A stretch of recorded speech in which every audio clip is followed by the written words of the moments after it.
txikitatik gurasoak ja 2 urtekin aisialdirako kirolen bat edo denbora okupatzeko zeregin bat bila, ikusi zuten Izotz Jauregian ja kurtsilloak txikitatik hasi zitezkela eta probatzeagatik ekarri ninduten honea patinatzea ikastarotara, eta antza denez denborakin gustatu omen zitzaidan eta pausuz pausu honeraino iritsi gera. Azken finean, igual kirol ezberdin bat, patinak jarri eta beste mundu batean sartu, izotzetan, abiadura handiz, eta gero ere igual hokeia o patinaje artistikoa nahi oten nuen galdetu zidaten, eta ni beti patinaje artistikoak gehiago deitzen zidan, eta azkenean salto horiek pirueta pila batekin, eta harrigarria iruditzen zitzaidan, eta azkenean igual beste kiroletaz ezberdina.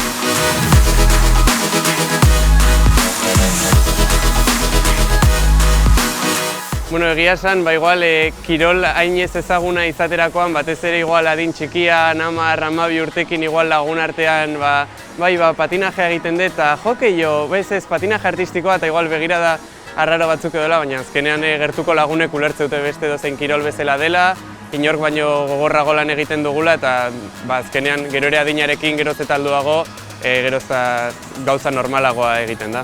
Nik uste azken finean normalizatua gola, mutilek gimnasia artistikoa egin dezaketen bezala, patinaje artistikoa ere egin dezakegu, eta izotz gaineko jokian neskataldeak dauden bezala, azken finean nik uste gaur egun gauza hauekin ja arazoietaz ahaztu behar gara.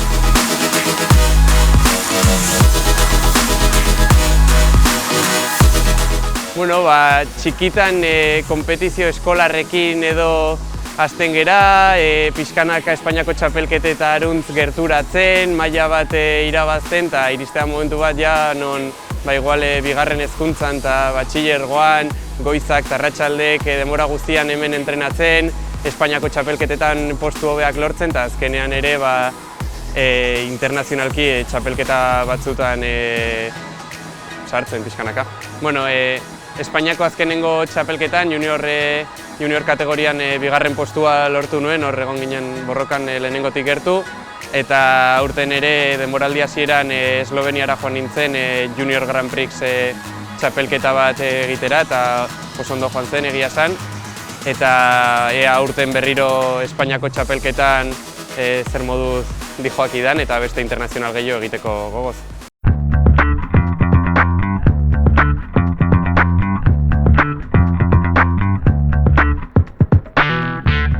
Hasieratik margotzen nuen klasean, ikastolan. Aspertzen nintzelako, matematiketan. Eta ikusi nituen bideoak YouTubeen, graffiti bideoak. Eta egunen baten esan nion klasekide bati margotzera joteko, eta hala genuen. Joan ginen margotzea hemen bideo-bietan, letra batzuk.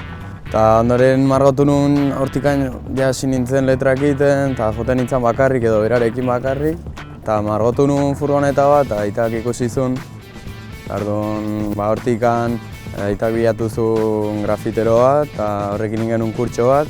Grafitero da Innobart, Mikel Herrero, egiakoa, oain Puente la Reina bizi da. Eta ingen tailer eta behar genituen, tailerra egiteko 4 pertsona behar zituen. Eta aurkitu nituen 2, orduan ginen 3, eta esan zuen aitak, ni jungo naiz. Eta hortikan hasi ginen 2 margotzen.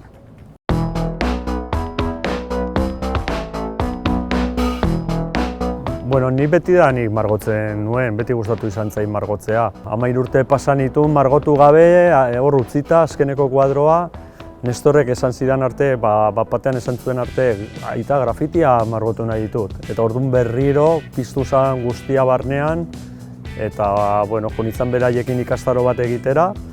Eta ikusi nuenean, sprayak ematen dizun azkartasun hori, hau da, ni margotzen nuen oleoarekin edo akrilikoarekin, askoz motelagoa da, sukaldaritza asko dauka, koloreak nahastu behar dituzu, oso motela da, eta spraya da oso azkarra. Orduan ikusi nuenean atxalde batean egin dezakezula horma irudi bat edo irudi bat, esan nuen, hau da, la leche.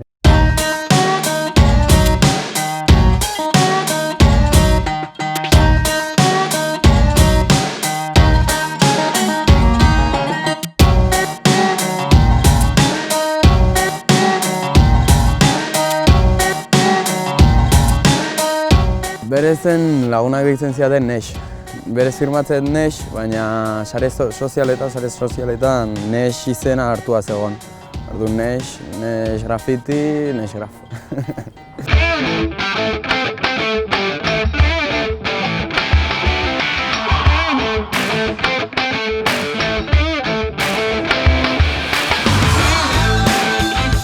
Bializian altzako lagun batek izagola grafiti liga bat, egin behar zen un mural bat eta argazki bat bidali.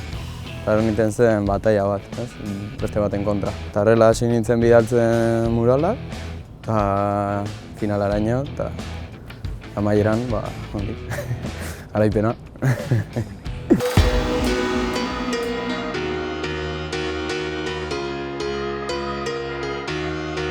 Txikia nintzenean, uste 9 urterekin gutxi gara bera, bai lagunekin ikastolan jolazten, beti atezain bezala, baina egun batian hanka apurtu nuen, eta gero bakuntza baten ondoren, eta gomendatu zidaten igeriketan hastea errehabilitazio modura, eta hala hasi nintzen, gero ondo egoten bueltatzerakoan futbolera itzultzeko, baina txapelketa probatzen hasi nintzen, eta gustatu zitzaidan, eta azkenean igerilari gatu naiz. Goizeko 9etan ja entrenatzen hasten naiz, pixkat lehenengo berotzen, baina bai, egunero hori, 2 ordu, atxaldetan doblatzen badeu beste ordu terdi gutxi gora bera sartzen dugu, eta piztinan eta baita ere gero gimnasioan beste ordu bat. Bai, azkenean beti gustatu zait lehiatzea, edozen jokutan, eta azkenean txapelketa probatu nunean, ikusi nuen gozatzen zitzaidan, besteekin pikea, eta pixkanaka hasi ginen, Espainiako txapelketara juten, gero dominak lortzen, eta azkenean pixkanaka zure maila igotzen duanean, eta ikusten zure burua ondo dijoala, gero torri ziren baita ere lehenengo internazionale txapelketak, eta azkenean gustu hartu nion, beti gustatu izan zait lehiatzea, eta ondo egiten nunez, hola jarraitu dut.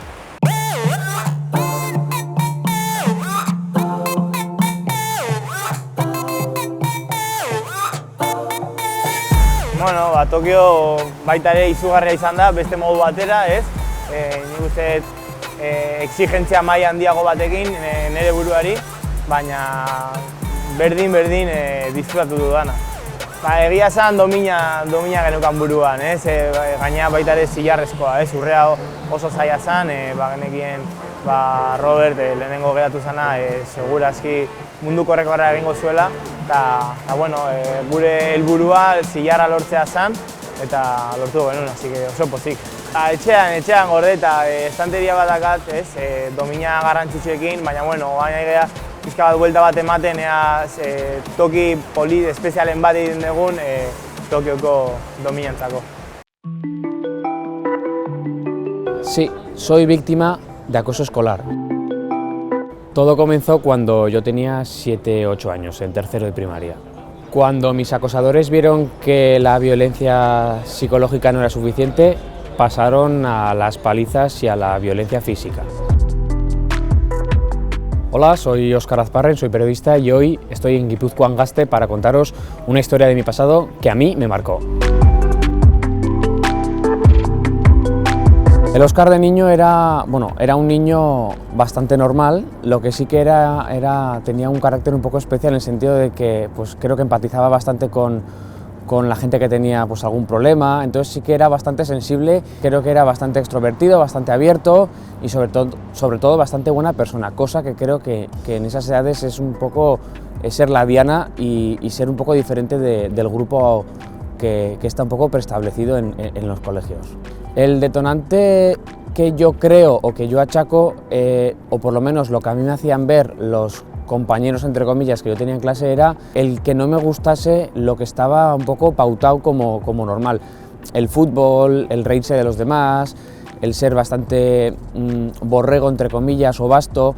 Yo siempre he intentado ser lo que a mí me han inculcado en casa, es buena persona, educado, y que si no me gustaba el fútbol, no querer aparentar.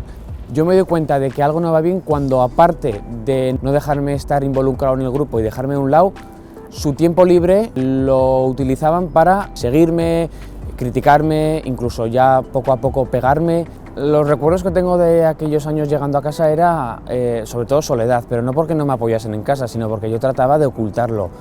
Me daba vergüenza y miedo reconocer lo que me estaba pasando en el colegio y muchas veces pensaba que si no lo decía o no lo exteriorizaba, pues no existía.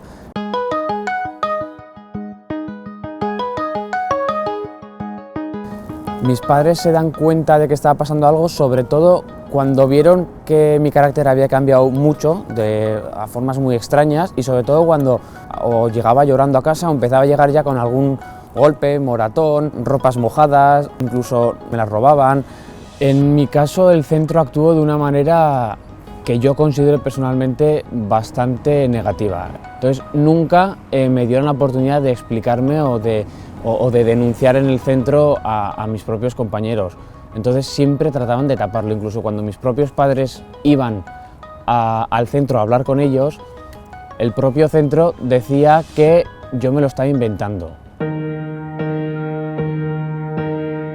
Aparte de la violencia, entre comillas, psicológica, luego ya se pasaron unos límites que se llegaron a las manos.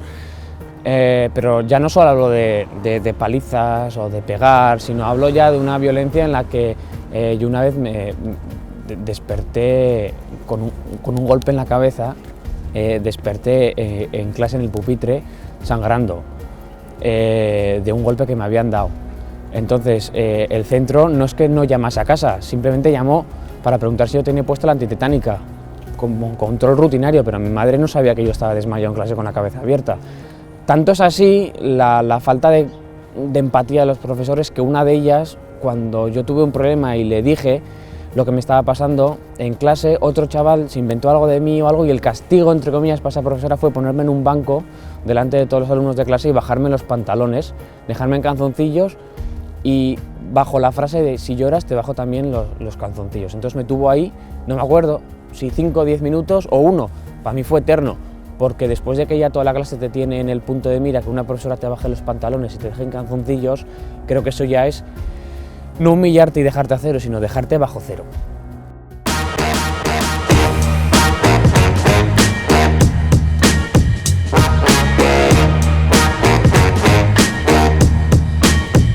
Bai, gehienetan realismoa eta bai, nazten dut ez dakit, bai, realismoa komikiakin edo ez dakit, ilustrazio punto bat ematen bai. Eta bai letrak egiten ditut, letrak bai gustuko ditut. Bilatzen dut bere zerretratu dramatikoak, kontraste handikoak, argilun handiak dituztenak. Eta gero ja marrazkia ez nijoa zerbait pentsatuakin bakarrik ateratzen dijoa. Hori baita diseinu bat, diseinua ezkenean. Murala 6 metro baino handiagoa bada, erabiltzen dago edo elebadoreak edo andamiak. Elebadoreak hobeto. Baina gero proportzioak eta dena enkajatzeko badaude asko eta horietakoak dira igual kuadrikula erabiltzea edo proiektoreak egitea eta nahiago dugu berez begizitea dena eta gero zuzendu. Azkenean begia lantzen dezuela eta ez dugu beti ondo egiten, baina gero zuzentzen zoaz eta listo. Ni hor nago, beti laguntzeko prest badakit artetik bizitza oso zaila dela. Euskal Herrian nik uste oraindik eta zailagoa egia esan, eta hori, badakit laguntza handia beharko duela eta hor nago beti laguntzeko prest, berdin zait, ez baldin badut margotzen. Beste gauza batzuk egiten ditut, sare sozialetan promozionatu, bezeroekin hitz egin eta pixka bat beraz zentratu dadila gehiago parte artistikoan, ez? Eta ni kendu ahalik eta beste kezkak o beste lan batzuk berari kendu, ez? Nire ametsa da muralekin asko bidaiatzea eta mundu osoan marrotzea, mundu osotik marrotzea, eta mural handiak.